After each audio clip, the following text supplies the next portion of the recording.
Have you heard many tales of traitors and heroes, of gold and death? In these lands, everything rests on soil, blood, and memory. Even silence carries a voice here, cracked and dry, like old wood in the sun. Time does strange things out here. It blurs the line between what was taken and what was given. Between who we were born as and who we became. Some stories are whispered on the wind, soft and almost forgotten. But they don't die. One of them still lingers. It begins with fire. With smoke. With a girl lost to the world, or maybe found by it. They say she was taken. A child, torn from everything she knew. But she didn't just survive, she became part of something wilder, deeper, freer. She learned a new language. She found love. A new family. A new home. But peace is fragile in a land that never forgets. And sometimes, the past finds its way back. Whether you want it to or not. That's where this story goes. Into the space between two worlds. And the silence that follows a broken bond. The wind carried no warning. It was midday, the sun high and hot over the Texas prairie, the air heavy with dust and the scent of bread rising in clay ovens. Chickens darted between wooden houses. Children chased each other with sticks. Somewhere, a dog barked, and someone laughed. Everything felt still, alive, safe. Then came the thunder, but not from the sky. Hooves. Dozens. Hundreds. They broke over the ridge like a wave of fire and leather. Comanche riders, their faces streaked with red paint, hair wild in the wind, screamed war cries as they charged. The first bullet hit the bell tower. The second found a man carrying a sack of grain. Cynthia Parker had been helping her mother knead dough. She froze at the sound, first disbelief, then terror. Her mother shoved her toward the cellar, but before the door closed, Cynthia saw flames blooming from the roof across the square. The world shattered. Screams tore through the air. Horses trampled fences. Smoke turned the sky black. Cynthia clutched a splintered wooden beam as the earth shook beneath her. She didn't cry. She didn't scream. She simply watched, stunned, small, silent. They dragged her out by her wrists. Hands she didn't recognize. Voices she didn't understand. She kicked, clawed, shouted her father's name, but no answer came. Her mother's apron was stained with blood, lying in the dirt. Men shouted in a language she didn't know. One pressed a wet cloth to her mouth. Then, darkness. When she awoke, the prairie had changed. No houses. No fences. Only endless grass, horses breathing heavy, and firelight dancing on darkened faces. She was tied, her dress torn, her hands raw. Around her, the Comanche warriors laughed, argued, sang. A few looked at her, a pale girl with ash in her hair, but most ignored her. She didn't know where she was. She didn't know why she was still alive. But something deep in her chest whispered that her old life had ended in fire. And that whatever came next would not be hers to choose. The first days blurred like smoke. Cynthia drifted in and out of sleep, waking to the sound of drums or dogs or laughter she couldn't understand. The teepee smelled of hide, herbs, and fire. Her hands were no longer tied, but she didn't run. Where would she go? Everything was strange. The people. The food. The sky. She was surrounded by faces that didn't smile at her, but didn't sneer either. They observed her like she was a wounded bird, curious, cautious, distant. The children whispered and stared, then lost interest. The men didn't speak to her. The women worked and sang in a language full of rhythm and breath. One woman stayed close. Her name was Tazi. Tazi never tried to speak to her. She only left water, soft furs, a bowl of cornmeal mash. She never touched Cynthia. But her presence was quiet. Gentle. Like a tree that didn't move but gave shade. Cynthia didn't eat at first. she curled into herself and trembled through the night. When she slept, she dreamed of her brother. Running, laughing, gone. Of her mother's voice calling her name through smoke. Of her father's hand, outstretched and bleeding. She woke up screaming once. No one came. The second week, hunger won. She ate. She drank. She sat outside the teepee and stared at the sky. Then they gave her a task, to carry water from the creek. No words.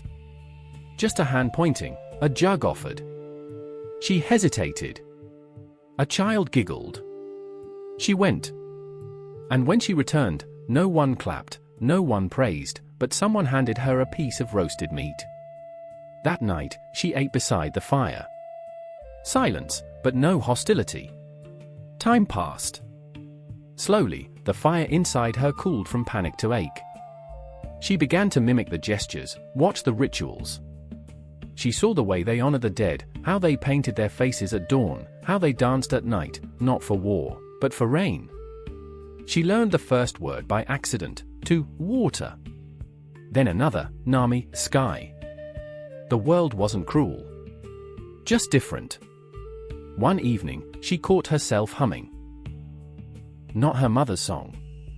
Not her people's tune. Something new.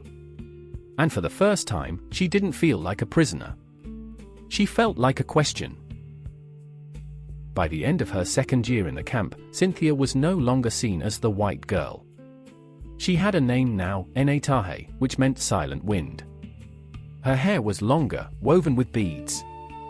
Her skin, once pale and fragile, had darkened under the sun. She wore a dress made of soft buckskin, stitched by her own hands. She could speak Comanche, not perfectly, but enough to understand, enough to answer. She laughed with the other girls. She knew how to dry meat, scrape hides, braid horsehair into ropes. The rhythms of the village had become the rhythm of her body.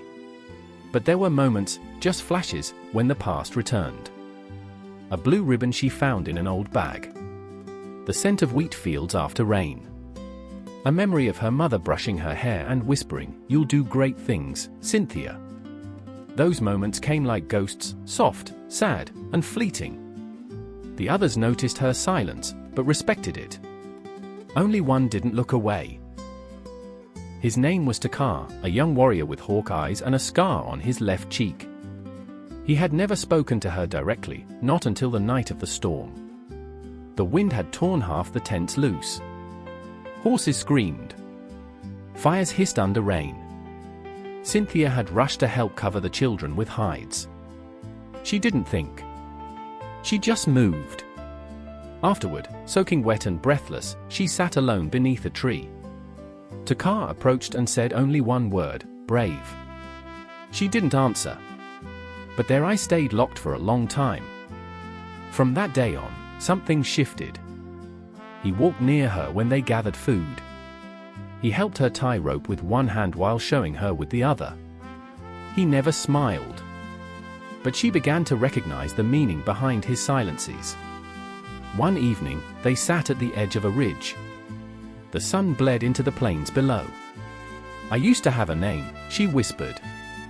Takar looked at her, then pointed at the sky. "Your name is still there.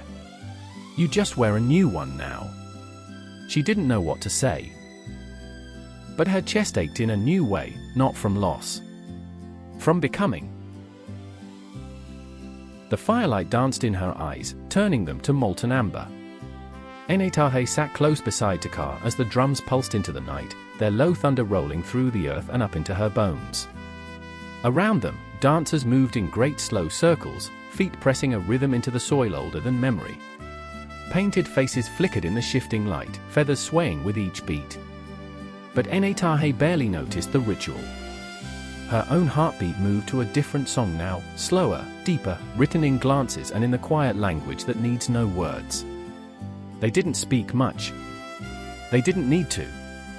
She remembered the first time his hand brushed hers, a small thing, lifting a heavy water jug together. His touch was steady, warm, unhurried. He didn't pull away. Nor did she. That night she lay awake in her teepee, watching the stars through the smoke hole. The constellations seemed to pulse, as if they knew something she didn't yet have the courage to name. In the moons that followed, they found reasons to be near without drawing attention. He showed her the hidden trails where the birds nested, taught her how to read the wind by the bend of grass. She, in turn, taught him the English words for things he already knew in his heart: river, thunder, breath. He said them slowly, savoring each one as though tasting it. One evening, while braiding her hair, her friend Tazi leaned close and whispered, "Do you love him?"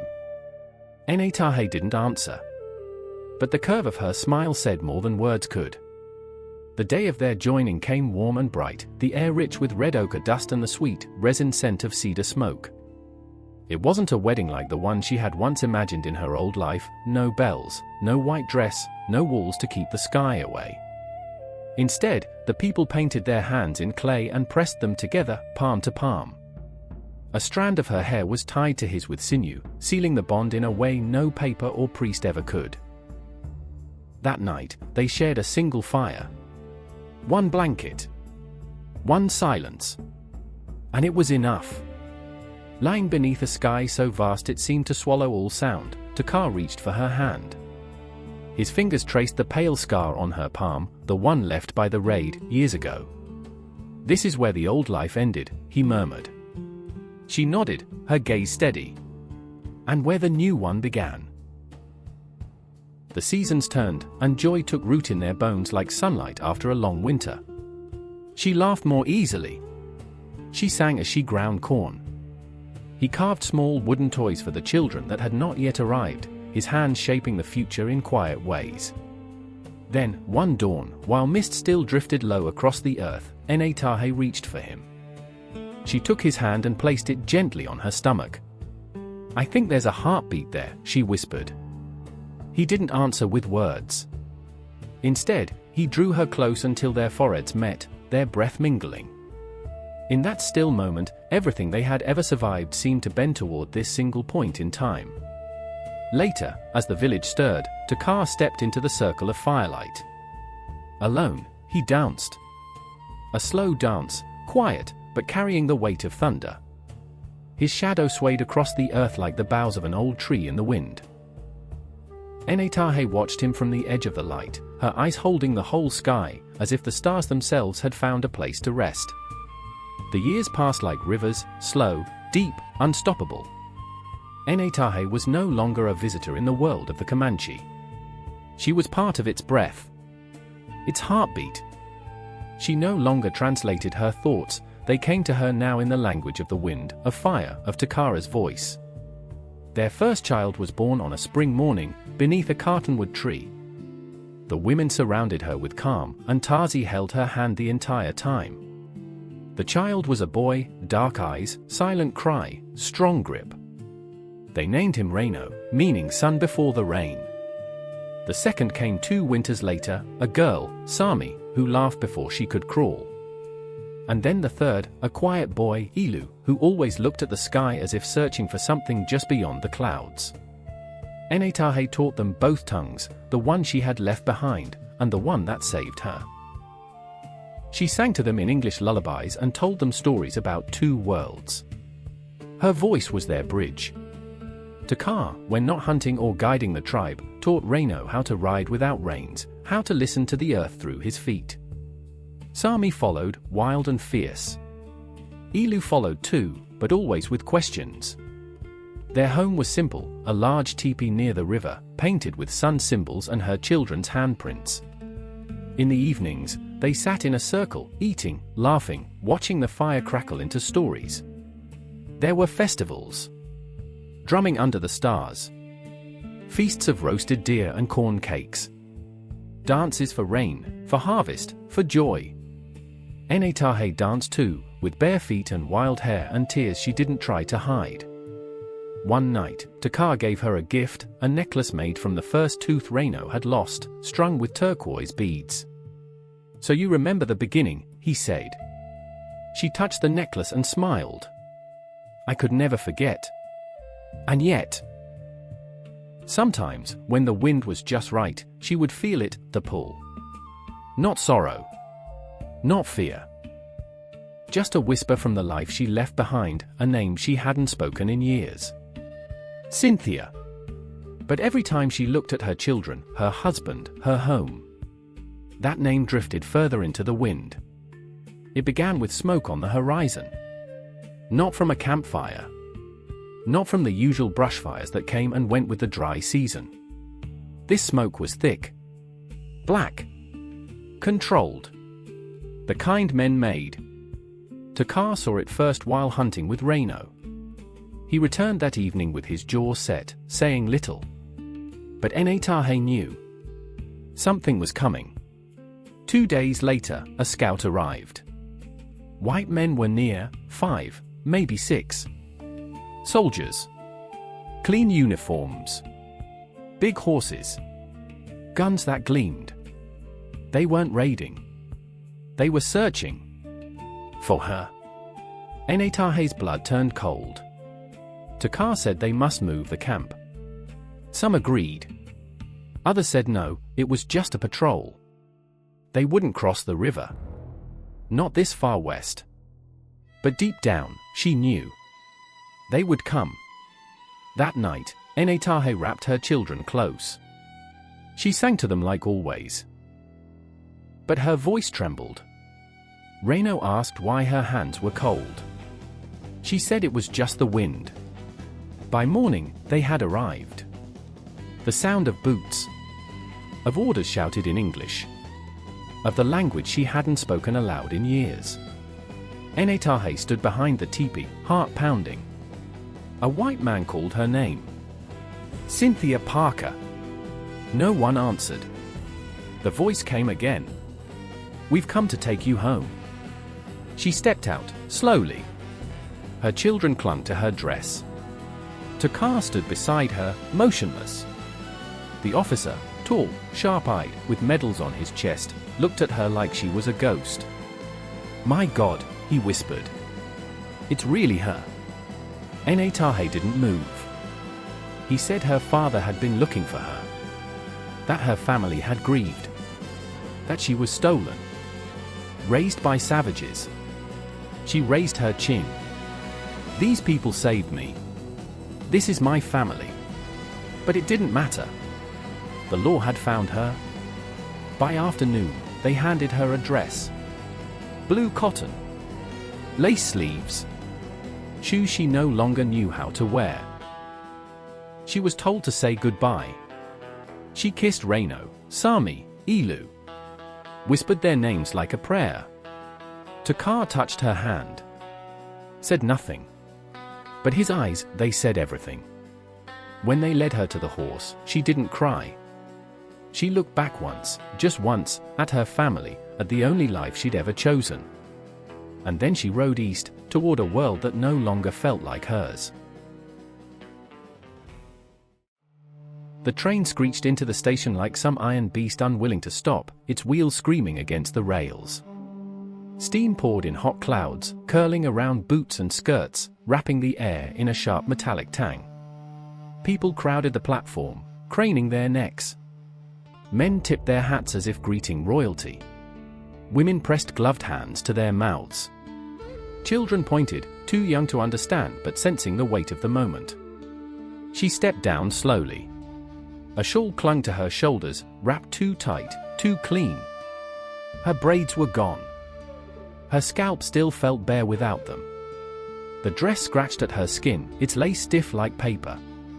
The shoes pinched her toes with every step. And her name, they kept saying it, Cynthia. Over and over, like a bell tolling. As if repeating it would make it hers again. She did not answer. She did not speak. Reporters surged forward. Flashbolts popped in blinding bursts. Questions rained down, too fast, too sharp. Someone thrust a bouquet of flowers into her hands. She stared at it as though it were a small, lifeless bird. They placed her in a carriage, its leather seat smelling of Polish and unfamiliar perfume. Through the window, streets slid past, streets she did not know. Houses too tall, too square, standing in neat rows like soldiers. Windows with no soul. Faces peered from porches and window sills, whispering into the folds of their Sunday clothes. Her new home rose from the corner of a manicured lawn, white paint gleaming in the late sun. Inside, they led her upstairs to a room with pale wallpaper patterned in looping vines, and a single rocking chair set beneath the window. "Your mother chose that pattern for you," someone said, smiling as though it mattered. That night she sat in the chair, rocking. Not crying. Not moving much at all. Just watching the lamplight stretch shadows up the wall until they looked like tall grass bending in the wind. They bathed her. Scrubbed her skin until it burned. Brushed her hair with stiff bristles until her scalp stung. They dressed her in lace and cotton, saying words like refined, proper, saved. Words meant to sound like praise but which felt more like a cage. She no longer remembered how to sit in these dresses without stiffening. She no longer cared to try. The questions never stopped. About the tribe. About the savages. About what she had endured. She answered in short fragments, when she answered at all. She missed the soft language of firelight. The rustle of grass under bare feet. The deep, even sound of Elu's breathing as he slept. Takara's hand warm on her back before dawn. Reino's sudden, wild bursts of laughter. Sammy's dance that made the earth seem to join in. Here, there were no drums. No wind-carrying voices. Only the cold tick of clocks. And people who called her a miracle. But she felt more ghost than girl. At night she would slip out barefoot, the boards of the porch cool beneath her soles. She would stand in the open field behind the house, arms bare to the sky, the night air brushing her skin. She whispered the names of her children into the dark. Not Cynthia's children. Tahe's. In her dreams they were still there, running through the tall grass, their laughter tangled with the wind. She ran after them, always chasing, never closing the distance. She would wake with the ache of running still in her legs. One morning, she found dirt beneath her nails. She could not remember why. The papers called her the girl who came back. They printed photographs of her in pressed dresses, standing beside people she was told were family. But Tahe knew the truth. She had stepped off the train. She had walked through those streets. And yet, she had never truly returned. She spoke less each day. They called it recovery. Said she needed time to adjust, to heal. But she wasn't healing. She was fading, quietly, like ash scattered over water. She wandered the halls of the house barefoot. Refused to eat meat unless it was cooked over fire. Slept on the floor instead of the bed. When her aunt asked why, she said, "The bed has too many walls." She stopped answering to Cynthia. To them, she was broken. To her, she was empty.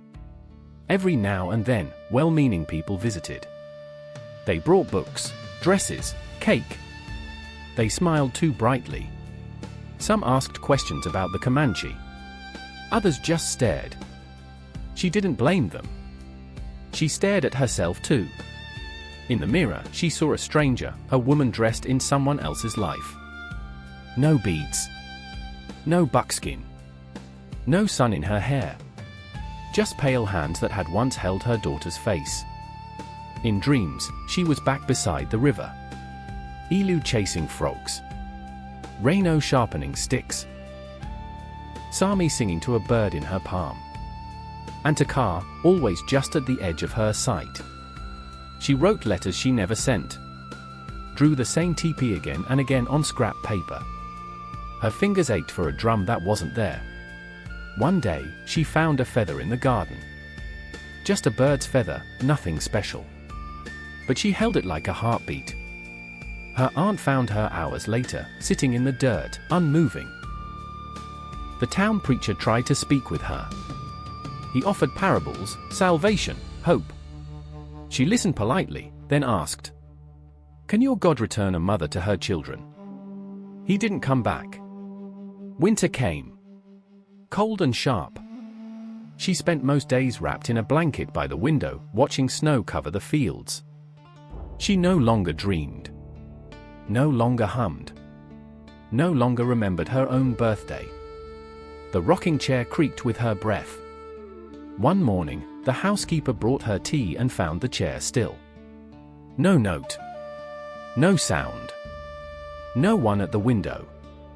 Just a small pile of ashes in the hearth, and a feather, tucked into a folded piece of hide. It bore a single word, burned with a coal into the leather.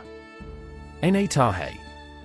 And somewhere far west, where the grass still sways and coyotes cry to the moon, the wind carried her name back across the plains.